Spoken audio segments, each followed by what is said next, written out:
Welcome to Blockstream Talk number 6. Our conversation today is with Arnab Naskar. Arnab is the co-founder and business lead of STOKR, a Luxembourg-based tokenization platform, the same platform that Blockstream has used for the distribution and tokenization of the Blockstream mining node.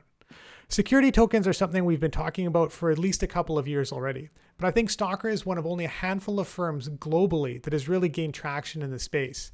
In this conversation, we discuss how STOs represent an upgrade to capital markets, what it will take to pull in mainstream traditional institutional investors into the space, the progress being made in global financial centers like Luxembourg and Singapore, but also the massive opportunities in smaller, growth-hungry countries like El Salvador and Kazakhstan. If you find this conversation useful, don't forget to like, subscribe, and share. Enjoy the conversation.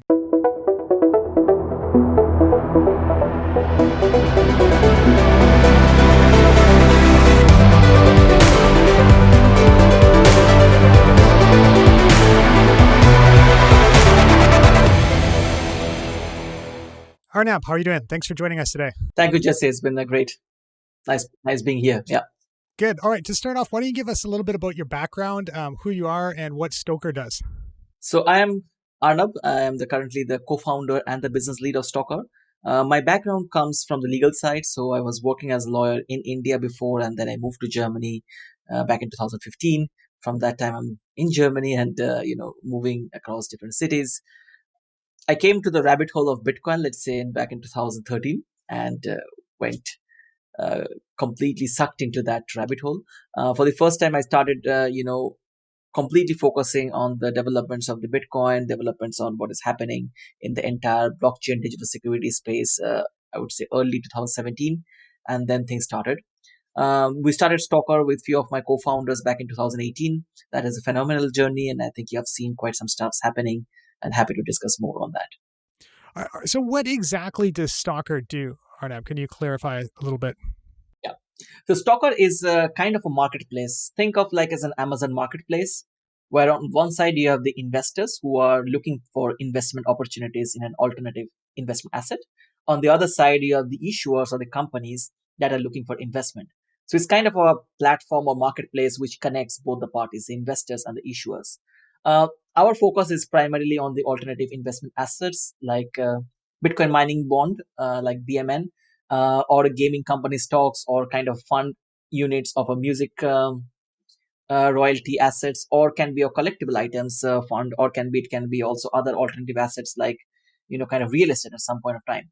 So the idea is, in this current inflation market, investors need an access to high return oriented investment products, and I think the alternative investment asset class is perfect for this. And this is what we try to give access to different kind of investors. We are currently operating in non-US market at this moment. In the Europe, we definitely allow a lot of retail investors to participate. Outside Europe, it's mostly the qualified investors that can participate. And you focus specifically on primary issuances. There's no, trading book, order book, and like kind of a market exchange. Yes, STOKR is a primary issuance marketplace, so we definitely do not support in secondary trading. Our main principal idea is we want to integrate with number of secondary markets, so that way it can provide different liquidity options to different kind of platforms. So that way, our main focus is to create a very robust primary issuance marketplace where investors can come and invest and then go to an exchange and trade on those platforms in a much more efficient way. Cool. So existing capital markets, why do you think they need to be upgraded, and what do you think the future of capital markets will look like? That's interesting because if you see the last 15 years or something, there are a lot of developments happening in the payment side, right? You got Bitcoin, you got, stable coins like Tether coming into place. You also got the Visas and MasterCards being developed. But when you see the capital market side, not that much of developments have happened, right? You have this NASDAQ, you have the digital shares, but still you have to rely on middlemen like Robinhood. You have to rely on custodians or CSDs and those kind of things. And we saw what the problem can happen, right? When the GameStop share was blocked by Robinhood, as an investor, though you're holding the shares, you have bought the shares from Robinhood, you still cannot access that. And this is kind of turning point where I would say the market realizes a more decentralized capital market is required, where you don't require to rely on so many middlemen. So I think the time is perfectly right, where there is a demand in the market. More and more retail investors are coming to the market, which are looking for more autonomy in the capital markets. And I think this is the right time to innovate in such a way that we can reduce certain middlemen without definitely hampering any kind of trust risk procedures or any kind of regulatory process, but somehow to automatize a lot of processes and can reduce middlemen. That's game. Yeah, it's interesting too because you've got these two competing systems that exist at the same time, right? Like you've got the Bitcoin world where you've got 24/7 trading, you've got like instant settlement, and you can service pools of liquidity around the planet. And then you've got the existing system that's much more restrictive. I'm in Taiwan. We trade 9 a.m. to like 1:30 p.m. Right? We have T+2 settlement. So it's interesting to have these two systems that exist at the same time, and one is so much more restrictive than the other. It's like there's this proof of concept now that has gotten really, really big, and it seems like we're just getting to the point now where regulators are starting to notice that and think there's something there, and to kind of bring it into the legacy system. Yeah, I think like what interesting thing, as you mentioned, Jesse, rightly, like the existing capital market is kind of 9 to 5, right? It's the same as in India, the same as in US, the same as in, London, everywhere. And the problem is the stock markets are having a lot of digital companies which work almost 24 into 7, right? Yesterday, I don't know whether you have noticed that AWS was down for certain hours, right? So the company was, active 24 hours and it may be deactivated for a certain period of time. Does that impact the stock price in a short term or long term? But you cannot know until unless the market opens or market closes. So there is always a time, it's a blind zone where you do not know what is going to happen. And this is what I think in the crypto market, which if we see the Bitcoin trading, Ether trading, that can be stressful because it happens 24/7. You may sleep at 2 a.m. and wake up at 6 a.m. and the market, you have seen it's crashed. But that's the reality because you can see on a transparent basis what is happening is on a real time basis on different markets, which you cannot do in the current stock market.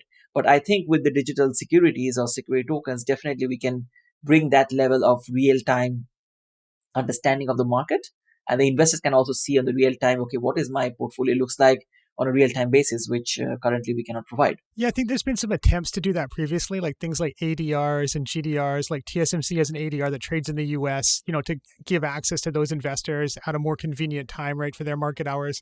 So there are some assets that kind of trade like that, but it's, it's certainly a lot different than our space.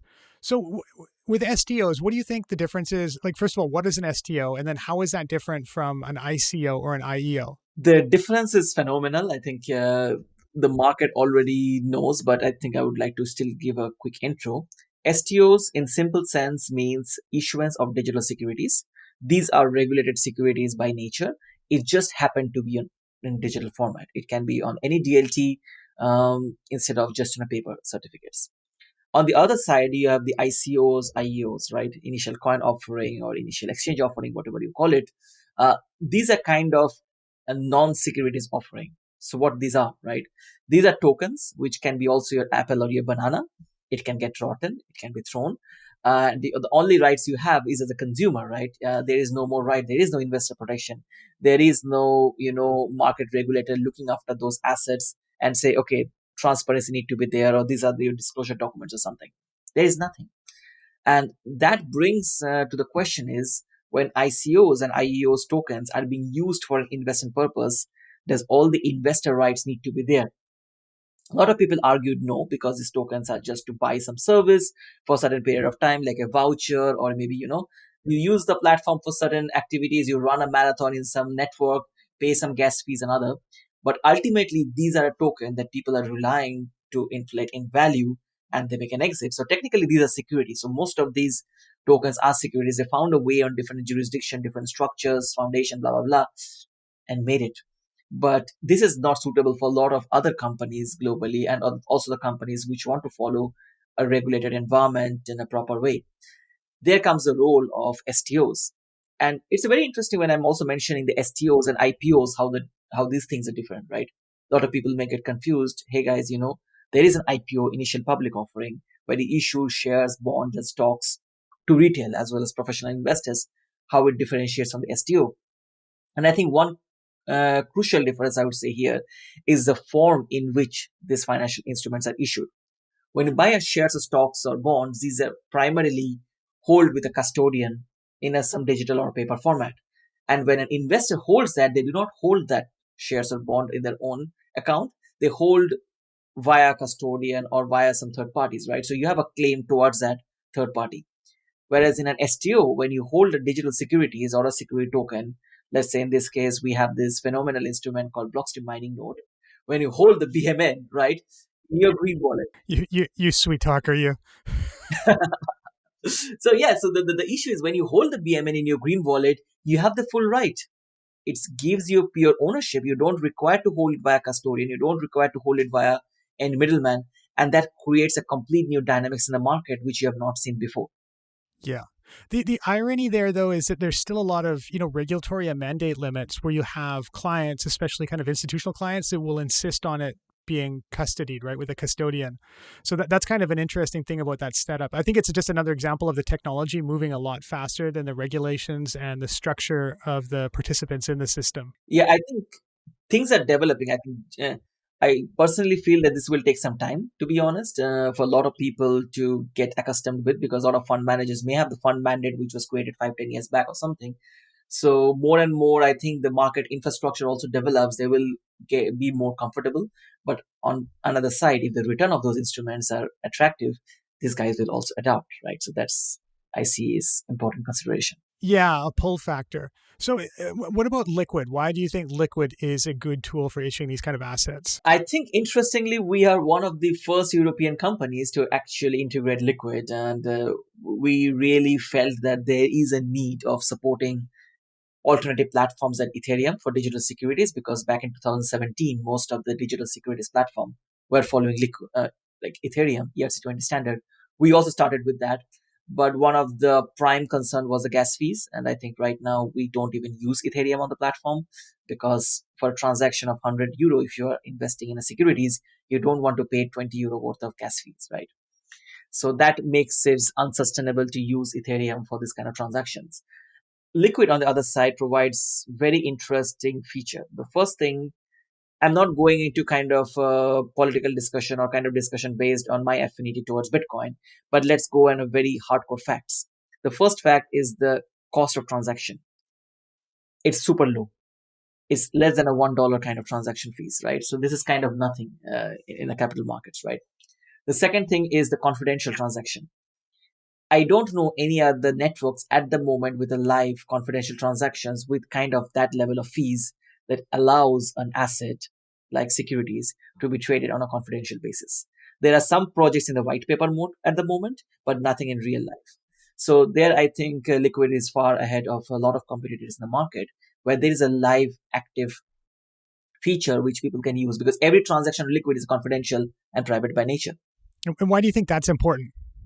That's a good question. The biggest reason, I think this is, much more summarized nicely by, I think, Adam once, that when an exchange transacts between each other, they don't want how much volume of tokens being transferred from which exchange to what exchange, because that gives you a market insight that kind of influence a market trading activity, right? Or a pattern. Well, you let the whole world front run you. Yes, so like the thing is that like right now also see, okay, Tether issued this much amount of Tether, but it's not. It's just an authorized capital issuance, right? And sometimes people get confused and they bring something. So a lot of people just see some kind of movements and they try to speculate something. With confidential transactions, let's say tomorrow a big security token exchange is trading with another security trading exchange, and they don't want to know what kind of tokens have been transferred, because that will influence their market liquidity or any kind of market orders. It's important that the transactions are confidential by nature. So you don't know the asset type, you don't know the size, the volume, anything. It's just completely, you just know that there was a liquid transaction. You know something has moved from somewhere to somewhere, but you don't know what exactly has moved. You don't know from whom and to where it has moved. So most of this information that allows a trader to make a decision or something or speculation or something actually gets hidden. And this is very important, because private transactions in a capital market is very much desirable. And this is, I think, definitely will be appreciated by a lot of institutions. Yeah, I think so. So it feels like STOs, we've been talking about them for the last 2 or 3 years, but it seems just recently, like really the last 6, maybe 8 months, there's a lot more traction starting to develop, like both on the regulatory side and then also with, more investable products and with more investor interest. So what do you think has changed to drive this kind of resurgence in STOs after, given that we've been talking about them for several years? I think definitely this market is highly regulated. So a lot of regulatory jurisdictions were slow, and also capital market laws by nature are very fragmented, right? There is no global capital market laws. I would say still AML laws follow certain element of FATF, so there's a lot of similarity, but capital market laws are very diverse. In US, if you see, almost everything can be a security. In Europe, it's kind of a different, they're much more narrowed approach here. And in other parts of the world, that's also concept changes. So I would say this fragmented regulation gave some kind of buffer time for the market to develop. And that also you saw right now when we started our journey in Stockholm, it was 2018. We chose Luxembourg as a jurisdiction because it has a phenomenal capital market laws, but also it has a very good corporate laws that allows, to hold this kind of securities in your own wallet. And issuer can manage their own issuance register or the investor register. And a lot of countries didn't have those frameworks. A lot of countries are developing right now, but also a lot of setup or a lot of existing banking partners and others were also not comfortable. So to get all these parties, to come on the table and says, hey, we will support you guys to issue in securities, it took quite some time. On the other side, we also saw the initial level of securities token. Most of the companies who failed to raise investment from other investment world came here and to raise, and this is I think common in every space, but much more in the innovative space, right? People think, okay, this is the place I can raise money because something is tokenized and something is digital, but that doesn't make sense. If the fundamental instrument does not provide a return, investors will not put a money.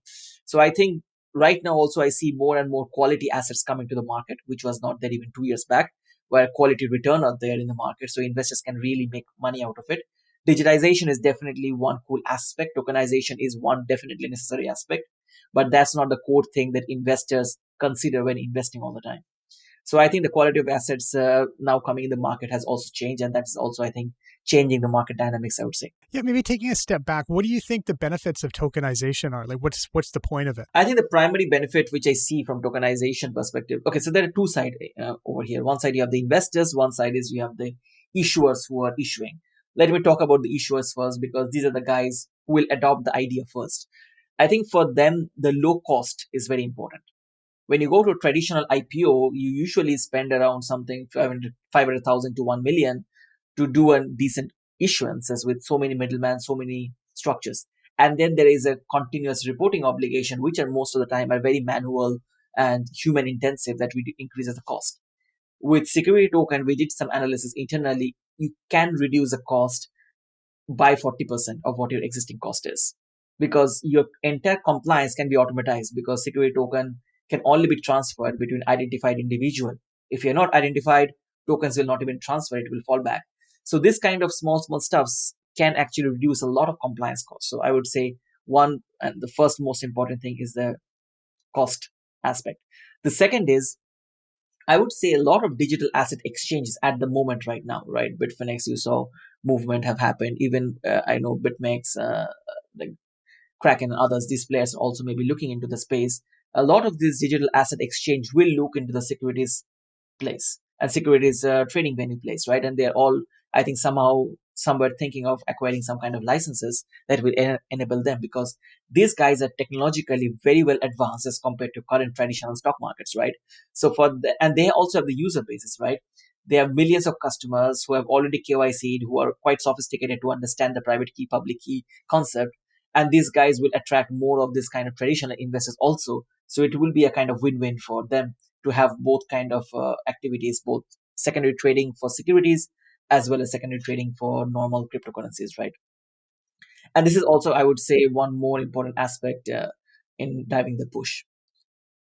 On the other side, if I see the investor side, just to quickly finish, I think two most important for the investors, they can easily access those assets. They don't have to go through a brokerage house, custodian's house, and others. It's much more simpler. They can hold in their wallet.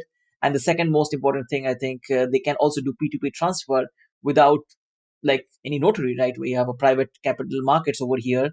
Any transaction sometimes require notarization or something. If you're holding a private stocks, when you're transferring a security token, you don't require that. So that's kind of hassle free, I would say. So low friction. Low friction, yeah. Yeah. So looking around globally, because you guys mentioned that you looked at other regimes before you picked Luxembourg, what do you think globally are the regimes that are kind of moving in the right direction? I think Europe has a very interesting position, but I also see quite an interesting movement happening in Switzerland because Switzerland is not a part of European Union, but it is a separate structure in place there.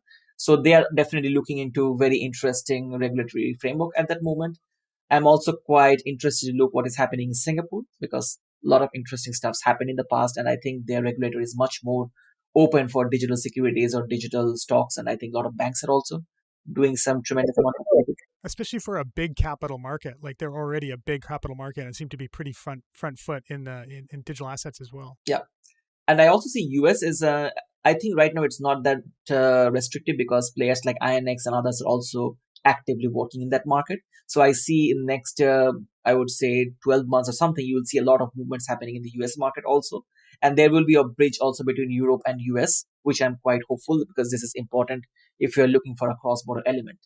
But also I think quite interestingly, we saw in Kazakhstan, you saw very interesting development happened with Bitfinex getting a license, and they are opening up to allow tradings of digital securities. But I'm also hopeful of countries like El Salvador and other. They are much more flexible, agile, and they can create some regulatory framework that will kind of bring a lot of interesting capital markets players in that space. Yeah, that's interesting. But I want to go back and touch on what you said about the U.S. market, because you've got a pretty optimistic take there.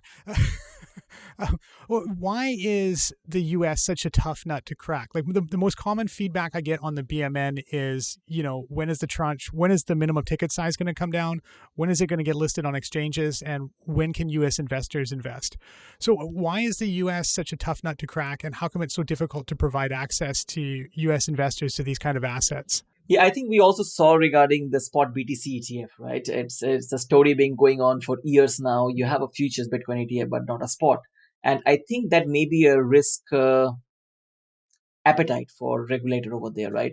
Are they willing to take such kind of risks, be a regulator to be in that space? So I think that's the main concern, is the risk appetite of the regulator. But on the other side, you also have a lot of different states laws that have some different mandates, because 50 states, sometimes there is a federal law, sometimes there is not. You have to follow the local laws. You saw the bit license of New York is kind of the same. It's not suitable for a lot of companies, and if a European company is going to expand in US, you have to raise a shit ton of money, to be honest, right?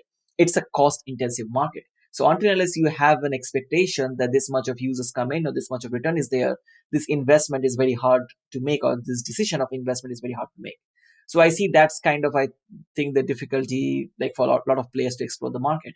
But what we should not also, you know, not consider at all is the fact that Europe is not so much into equity investment. The culture of equity investment is not that widely developed in Europe as compared to US. In US, the equity investment or high risk asset investment is much more acceptable for norm than in Europe. So definitely that market is very important if you're looking for, growth or scaling or something like that. Yeah, definitely. So have you had much interaction with kind of large mainstream institutional investors, and what is their appetite and interest for things like STOs? So we are speaking, I think, in the market for quite some years now, time to time with different players. They are definitely, I think, a lot of European banks, they says, hey, I don't want to hold BTC or something like that, but I would like to hold securities in a form of token. So that's, they're fine. But now I think they have changed the narrative. They're holding BTC because, come on, that's kind of bread and butter for a lot of businesses at the moment, and they would like to have that. So there is an appetite, but I think what they're also concerned is actually the quality of assets coming from this space. Because if they are promoting this asset or they are providing access to this asset to their investors, that need to provide a return. So I think the market definitely is looking for good quality assets. And if you have good quality assets, I think the market is definitely providing you the space, comfort, and also kind of home for those kind of assets. So I think this is much more about the quality of assets and what kind of quality of assets are coming, what is the return, what is kind of the risk profile, what is those disclosures, kind of stuffs. So once this is sorted, I think the institutions will come in. Also, I think I was speaking to a few asset managers in Europe, based in Swiss and in Luxembourg region. What they're interested in to look into the fact is the securities token can provide you a lot of automatized compliances for them, because they can book it very easily. They can see what are their returns, they can see the transaction histories and other kind of things, which was not possible for a lot of other trades of securities. So they are also interested in looking into that. And I think boutique, like much more the boutique law, like private equity firms or those kind of venture capital firms and others, they may be much more open to launch their fund or launch their investment vehicles in a tokenized form. This is I'm quite hopeful because we are seeing there's a more and more demand coming into the space for those kind of structures. In terms of asset quality, other than the BMN, which is obviously the blue chip of the blue chips, but what other assets do you see within the space that are really interesting and that you think that it's going to be enough to pull investors in from the outside world? What are the opportunities that you see? I think, and there actually the role of STOKR also comes, is the main vision of STOKR is to create a platform where you can provide access to any kind of alternative investment assets, which is very important right now with the inflation, right? I think most of the countries will soon face, double-digit inflation rate, which government are not telling, but this will happen soon. And that means you require alternative assets, right? And I think BMN is a phenomenal instrument for this kind of alternative assets. But I also see instruments like, gaming companies, equity or debt instruments can be very interesting. You have a music industry, which is kind of a very interesting alternative asset class, because even if the market crashes, you will still listen to a Spotify music. You will still play a YouTube song, right? So there is a return aspect over there. So I think the music industry can be very interesting. We are also quite interested to look into the fact about, there's collectibles industries, right? There are a lot of collectibles growth is happening, like, watches and those kind of things. There is a margin, this kind of alternative assets. So that's kind of interesting, I think. On the other side, we are also looking into the stablecoin fund, right? This is what you see in the last couple of years. You have a lot of these stablecoin yield generating funds where you have USDT, you get some return, but there are a lot of risky business out there because some of them are giving a return of 12% something. That means they're absorbing a lot of risk. So we can structure something which is a little bit of less risky, but not that much of a high return you get, but still not that bad compared to the current inflation rate or current bank interest rate. So we also see some interesting instrument coming from that space. And definitely we have Bitcoin synthetic structures like BMN and maybe some other structures that can be developed in future that provides exposure to different form of Bitcoin investment in the market. Yeah, one thing that's interesting is I feel a little bit like our industry bleeds its best players over to Wall Street. So we've got, companies like Coinbase, any number of miners that they get big within this space and they become profitable and make money, and then they IPO. I wonder at what point those kind of big industry players within the Bitcoin space will choose to STO over IPO. Yeah, I think yesterday I also heard that OpenSea hired some executive that is pushing them towards kind of an IPO, right? It's fine, they have their own investors, they have their own interests. But on the other side, if you want to create the ecosystem, definitely these players need to come. And I think it's not all the time these big companies need to choose as a way of raising money via an STO. They can also do a direct listing, right? And I think this will be much more interesting to see how this direct listing can happen. Because let's say companies like Blockstream himself, they are kind of right now, you guys are unicorn, right? Congrats on that. And there may be kind of logical step at some point of time. There is kind of public listing or any kind of direct listing for your shares or stocks. And I think more and more companies from this space goes there. I think the quality of assets can be interesting to see. I also believe that a lot of exchanges have the potential to come into the market instead of launching their own utility token or something, launch their own securities token that gives a kind of comfort to the investors, also creates a huge network of user base, right? And I think this will happen, but for that to happen, a lot of mentality is required, right? It's a security token market is still a very early stage market, and it requires very passionate people who wants this market to grow and who sees the value of this market. So I think it will take some time, but this will eventually happen for sure. Also the valuations on equity markets. I mean, it's hard to turn down that money, right? Like it's just everybody likes money. Yeah. Everybody likes money, and with all the printing, the valuation is also going off chart, right? One thing that I'm very interested in is at what point do public companies that are already listed and trading publicly, when can they start trading STOs? I mean, I think this is something really interesting. And I've talked to the domestic regulators here in Taiwan about that. We've got 2,000 listed companies here. Many of them are small, have very poor liquidity. They have very high insider ownership. But they have high dividend yields.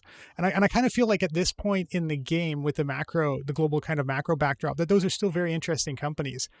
And Taiwan has a history of doing ADR and GDR issuances. It would be interesting, I think, in a lot of situations if public companies could also take some percentage of their stock and issue that out as a tokenized kind of STO version.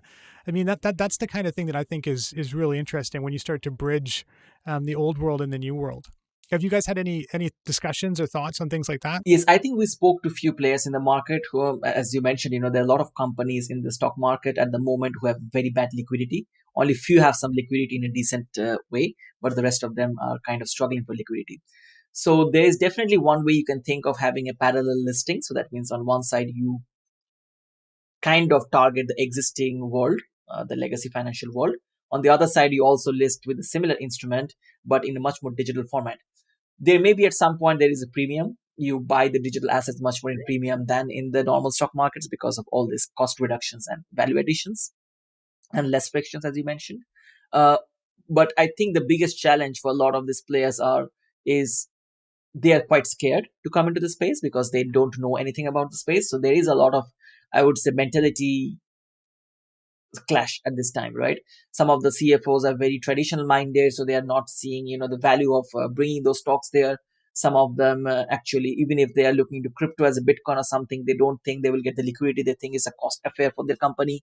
So what I think personally, that will trigger this event is when we have a decent secondary market for digital securities, which is kind of missing at the moment, right?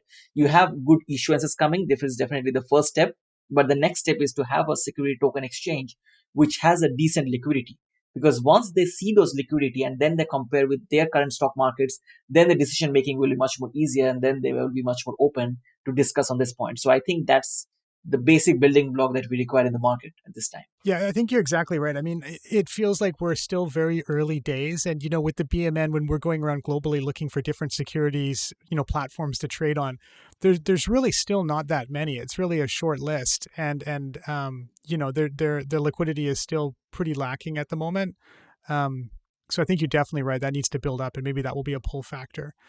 So in terms of, we talked about regulators before, and I think that a lot of the regulators are kind of looking at, blockchain and STOs as a way to feel like they're doing something innovative or show that they're doing something. I think the CBDC stuff, a lot of it is like this too, but they're not really actually willing to have any change, right? They want innovation, but they don't want any change.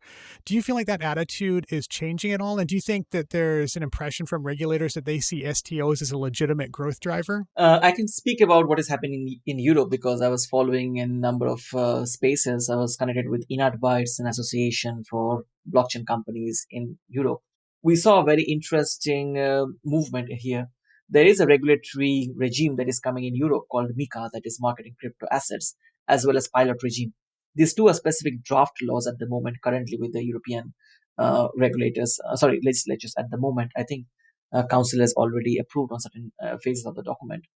But what is interesting to talk about, the regulators are really understanding and they are mentioning about the existence of digital securities, right?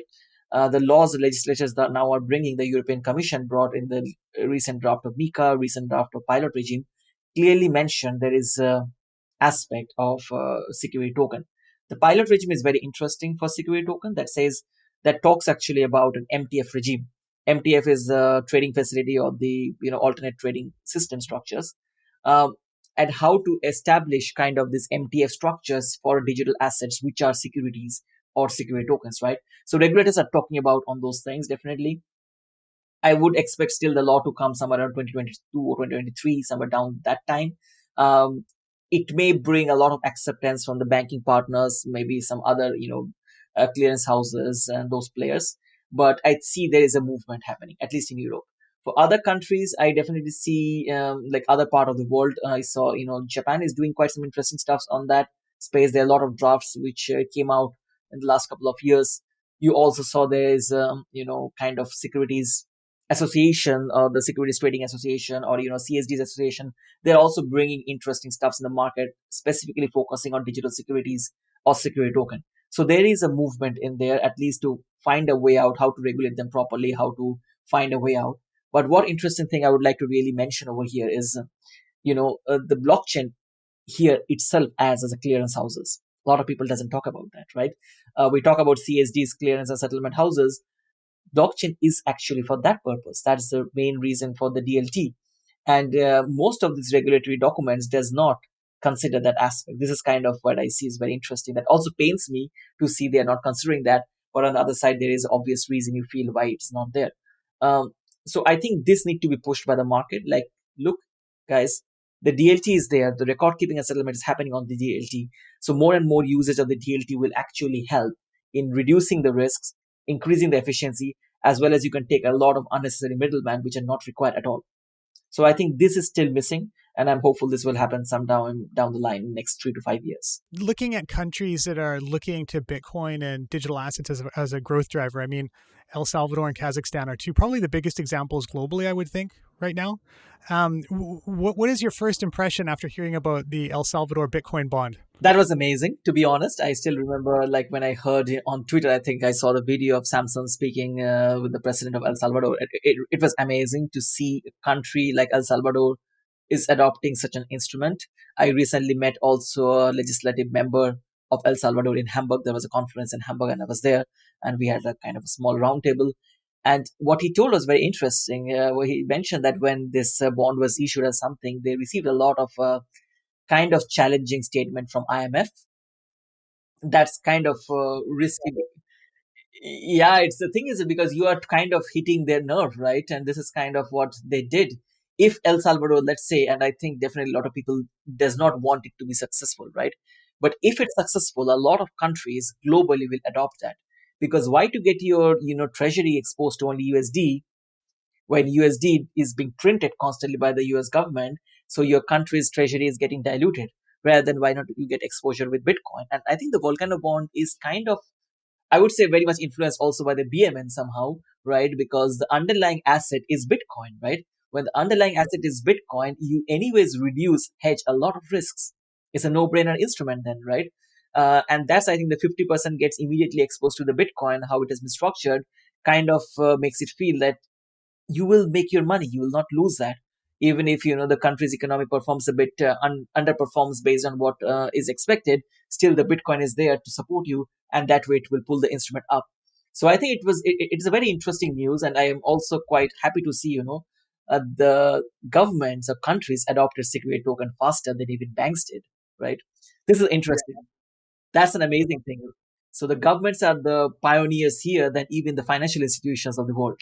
Yeah, that's a good point. On the Bitcoin part, I think another thing that people are missing is that you could get this structured so that $500 million of Bitcoin is held with a custodian, in another jurisdiction. And I think that helps to offset default risk a lot and could make it attractive to a lot of other investors as well. And then the other thing that I think is interesting is, El Salvador is in a tough spot. I think a lot of people who are criticizing this, they think it's, they just dismiss it outright. But what is the path out of being an emerging market for an emerging market? It's a tough haul. And if you think back historically, like you look at, me being in Asia, I think of, Taiwan, Singapore, Korea, Hong Kong. It's investing in technology, it's investing in infrastructure, and it's embracing free markets, right? And this is that version now. So I think it's pretty exciting. Definitely. And maybe this is the asset that builds up those platforms that you mentioned earlier, where we have liquidity and really unique assets that force investors to come out of their comfort zone and start interacting with people like us in a way that they probably wouldn't have before. Yeah, I think that, like, to be honest, I see also coming from India, I see the challenges of the market and I see the government's budget deficiency and those things. A lot of the developing countries have that, their budgets are always in deficiency, unlike in Germany, right? And these countries require such kind of assets. Buying gold and those things are not sustainable for a lot of these countries because that's sometimes also very hard to bring in those things. But getting exposed to Bitcoin in the early days, I think the best thing you can do also for your own citizens and your nationals. And I think El Salvador did a very interesting experiment here, let's put it like that, which has a very high likelihood of being successful. And I think once they succeed, I am quite certain that other countries, both in Latin America, be it South Asia and others. Yeah, you can replicate it. Yes, you can replicate that and they will follow the footsteps on that. Yeah. What about India? Is there any opportunity for India? I mean, there's a lot of talk in the media recently about new legislation coming out of India. There's always, just every 6 months there's news about regulation in India. And my guess as an outsider looking in is that they're interested in Bitcoin as an asset class, but they don't want it to compete in any way with the rupee, right? So is that kind of what you think? And do you think there's any opportunity because India has a big like kind of derivative trading market, right? And so there should be some natural kind of crossovers here. Is there any opportunity for security tokens and things like that in India? Let me talk about the Bitcoin first here in India, because I think the market talks sometimes very crazy about what is going on. Like every 6 months, you see some news. My personal take is I don't see any rational reason to ban cryptocurrencies like Bitcoin, at least. Because government can make a lot of revenue, right? Indian government has very limited source of revenue. The budget is in deficit, and the country's economy, the inflation is going to hit. I think if not, when I was in India, I can already say that inflation is at double digit already at that point of time. Oil prices, when I was in India a few weeks back, in 3 weeks, the price of the diesel changed 2 times, and that's crazy, right? So, and it's increasing constantly. That means there is a high inflation. So the government required assets that can provide some certainty. And in India, for a long time, people were holding gold. In our families, people consider gold to be much more valuable than even your paper currency, let's put it like that. But gold has its own limitations, right? You have to secure it, you have to buy proper lockers in the house. There is a huge business around selling the lockers. In India, I don't think anywhere outside the world, like outside India, you have that kind of industries where you literally buy this physical lockers for your home to put the gold and those things. But in India, you have. And these people, I think, are also looking into Bitcoin. A lot of diamond traders, gold traders I spoke to recently, they are looking into Bitcoin as an asset class to get themselves exposed. So government can make potential revenue. So I don't think in a sane mind a finance department of the government will close that, or ministry will close that, because government can generate revenue and government is looking to generate revenue. The second interesting thing which I see is also government is very much focused right now in India for IT industry, because there are a lot of young population. They require job, they require employment opportunity, right? And IT provides that. And I think with the crypto industries that is going in India at the moment, they can provide a lot of job employment opportunity. So if government restricts heavily, that will also go away. So in the two sense, I would say I don't see any rational reason from any economic perspective for a government to restrict it. So that my answer on where I see the Bitcoin. So it will be open, but it may not be open as we want, but it may be this kind of vaguely open so people can vote. I also heard like 1 day or 2 days back that the banks are now opening. Some of the Indian banks who had closed account for the exchanges, they have now again opened up to bring. But I also see Indian banks will also be custodians of Bitcoin. This is also kind of my assumption, because Indian banks are in a very terrible shape right now. Most of the banks are kind of supporting by the government or by an M&A transaction. So they require different business model. And I think custodying Bitcoin for their customers will be a very lucrative business. So the banks will now, I think, much more lobby to make it legalized, and so they can somehow hold that in the legal format. And what about security tokens? Is there any discussion in India about that? That's I would say will take a long time, because crowdfunding is still not there. The equity crowdfunding India didn't adopt yet, right? India's capital market is still in prehistoric era. I'm being very honest, right? It's a kind of dinosaur era they're still following. So a lot of countries still go to Singapore and do something over there, because in India the capital market laws are very old. It started also very late, so this is also kind of understandable fact, right? Indian capital market did not start at the same time as London or in New York, so it came quite late. So it is taking its own time to adopt. But I think the government is looking into digital securities. There was some discussion, there was some roundtable happened. KYC is definitely there, and a lot of things are already digital.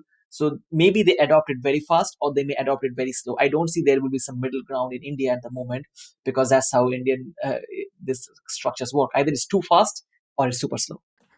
Okay, last question. So within the world of Bitcoin, security tokens, liquid network, what gets you the most excited? What are you excited about? Okay, I see a lot of potential right now in the liquid, because to be honest, when we started integrating liquid, the very handful of companies were using liquid. I think for issuing of securities token, there was none, right? And it developed, right, with the BMN, with the Infinite Fleet, and we also supported few other companies to issue. Right now, we have a robotics company using liquid for issuance of securities. So we see there is a growth. On the other side, I see also when sovereign bonds like El Salvador's bond will be on liquid, that will open a complete new door, which we cannot even imagine. I think at the moment, right? But it can open a completely new door, which is huge. Bitcoin, I think, definitely is kind of one network, or the store of value network, where it will work on its own way. And I think more and more innovative instruments need to be supporting Bitcoin for its growth, for its volume, for its kind of accumulation in the market, because you need financing. I think a lot of interesting things. I think before BMN was launched, people were telling last year, like, hey guys, all the minings are in China, right? So the Chinese are controlling this Bitcoin. That was a narrative, right? So after the mining exodus happened, we saw there's a growth in US. And if you see the BMN, right now it's 33 million. In the last 6 months, it has reached that. And all these minings are happening outside China. So there is a geographic diversification of the Bitcoin mining happening. And I think this is kind of the, I would say the catalyst was the security token. And security token can make it much more accessible for this kind of mining bonds to wider population, because you can issue this kind of cross-border elements much more easily. We definitely started with a non-US market, but I'm quite also optimistic that at some point of time in next 12 months, we will be able to also take it to the US, and maybe some different structures will allow US investors to participate in. So that also excites me, the entire kind of the narratives of the Bitcoin synthetics and how it supports the growth of Bitcoin. Yeah, I think a lot of the infrastructure is falling into place, and I think 2022 is going to be a massive year. 2022 will be a massive year. I think some other format of BMN may come in at that point of time, because I think definitely we are working on to make it more accessible, as the market demand we saw and interest we saw. Also, I think quite some interesting stuffs are happening, right? We have a decentralized trading, like DEX platform for liquid securities assets. Once this comes, also we can bring some OTC or P2P trade over there. But I also see maybe a lot of developments are happening also on the wallet space that will enable more and more people to join the space. Okay, great. Thanks a lot, Arnab. How do people follow you? Where can we learn more about STOKR and follow your market insights? So you can go to the website www.stokr.io. There you can definitely have more information. You can also go to our Twitter page. There will be links somewhere here. Or you can go to our LinkedIn page. If you want to join our Telegram channel, you can also join our Telegram channel, ask questions. And yeah, you can also write us at hello@stokr.io, HELLO @STOKR.io. Looking for any questions, any kind of emails, and happy to answer you. Definitely. All right, Arnab, thanks for your time today. It's great talking to you. Thank you. Thanks, Jesse, for having me. Take care. Take care.